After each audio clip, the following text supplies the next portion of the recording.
케이스를 주문하고 받았는데 이런 모습으로 도착하면 좀 당황스럽죠. 물론 안에 어느 정도 충격 방지 장치가 되어 있기 때문에 개봉하면 파손 없이 잘 도착한 경우도 많은데요.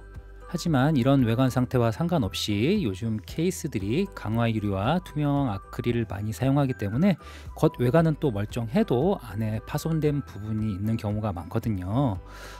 일단 케이스는 별도로 배송되는 제품이기 때문에 PC 부품 중에서 배송 중 파손율이 가장 높은 부품입니다. 하지만 그에 반해서 AS가 가장 쉬운 제품이기도 한데요. 이번 영상에서는 케이스를 구매하고 받았을 때 확인해야 될 점과 AS 방법에 대해서 한번 알아보겠습니다. 먼저 케이스를 꺼내는 요령 중에 하나는요, 저렇게 케이스 박스를 오픈하고 박스를 뒤집어서 케이스의 무게로 자연스럽게 케이스가 밑으로 내려오고 박스를 위로 올려서 빼는 방식으로 케이스를 케이스 박스에서 빼주는 것이 요령입니다. 저렇게 꺼낸 케이스의 양옆에 충격 방지용 스티로폼이 깨지지 않았다면 충격을 받지 않고 잘 왔다고 생각하시면 되고요. 내부 비닐도 완전히 제거를 하고 이제 케이스의 상태를 한번 확인해 보겠습니다. 케이스에서 가장 먼저 확인해야 될 부분은 강화 유리인데요. 강화 유리에 금이 가 있는지 혹시 깨진 부분은 없는지 꼭 확인해 주시고요. 그리고 보호 필름도 바깥쪽과 안쪽에 다 붙어 있는지 그 부분도 꼭 확인해 주세요. 그리고 케이스 하단으로 케이스를 뒤집어서 4개의 발 받침대가 잘 돼 있는지도 확인해 주시고요. 그리고 미끄럼 방지 고무 패드도 있는지 꼭 다 확인해 주세요. 그리고 강화유리 반대편 베젤 부분도 상처나거나 찌그러진 부분이 없는지 확인해 주시고요. 그리고 케이스 뒷면에 파워나 메인보드가 연결되는 부분도 찌그러진 것이 없는지 잘 확인해 주세요. 그리고 마지막으로 케이스 컨트롤 단자 부분에 스위치라든가 USB 단자가 정상적으로 장착되어 있으면 외관 검사는 마무리된 겁니다. PC 조립을 위해서는 강화 유리와 베젤을 분리해야 되는데요.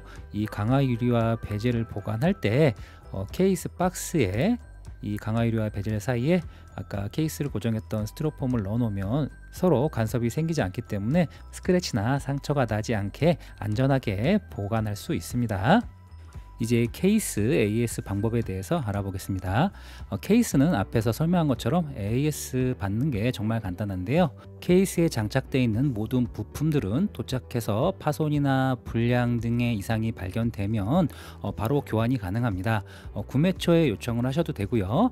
아니면 케이스 제조사 센터로 영수증과 함께 파손된 부분을 사진을 찍어서 접수를 하면 대부분 새 부품을 하나 보내줍니다. 파손이 된 강화유리라든가 상처가 있는 베젤 같은 경우에는 그냥 하나 보내줄 거고요. 케이스에 기본으로 장착되어 있는 쿨러 같은 경우도 동작이 되지 않는 영상을 찍어서 구매처나 AS 센터에 접수를 하게 되면 교환이나 AS 처리를 진행해 줄 겁니다. 케이스에 문제가 있는 부품을 분리할 때 강화유리라든가 베젤 부분은 이렇게 쉽게 분리가 가능한데요. 일반 사용자분들이 제일 분해하기 어려워하는 곳이 있는데요. 바로 전면 베젤 부분인데 이 부분도 알고 나면 그렇게 어렵지 않습니다.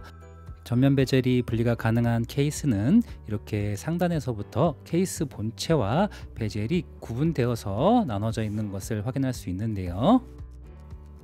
이 전면 베젤을 쉽게 분리하는 요령은 이런 두꺼운 드라이버를 홈에 놓고 앞으로 탁탁탁 밀어주거나 한 번에 탁 밀면은 이렇게 베젤이 쏙 빠지는 느낌이 나거든요. 그렇게 어렵지 않습니다. 케이스와 전면 베젤이 결합하는 부분의 결합 방식을 보면 분해 결합이 좀 더 쉽게 이해가 갈 텐데요. 저런 방식으로 되어 있기 때문에 다시 결합을 할 때도 구멍에 맞춰서 손으로 탁탁 쳐주기만 하면 전면 베젤이 쏙 들어가는 걸 느낄 수 있을 겁니다.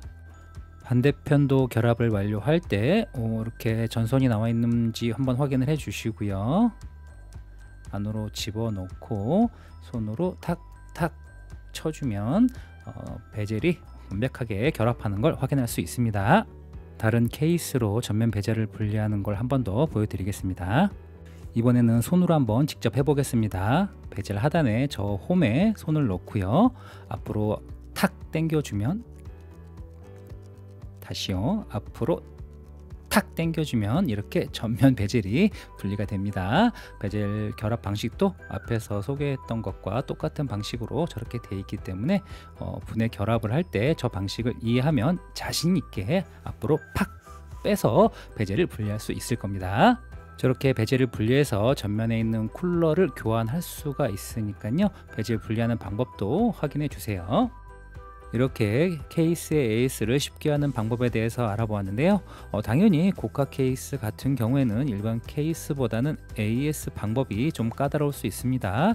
그 점은 참고해 주시고요. 주요 케이스 제조사들의 AS 센터 정보는 더보기란에 남겨놓겠습니다. 필요하실 때 참고해 주시고요. 이 영상이 케이스 구매자 여러분들에게 도움이 되었길 바랍니다. 나가시기 전에 좋아요 부탁드리고요. 구독도 미리 눌러놔 주세요. 언제 정보가 필요할지 모르니까요. 여러분에게 도움이 되는 영상 계속 만들어 가겠습니다. 영상 끝까지 시청해 주셔서 감사합니다.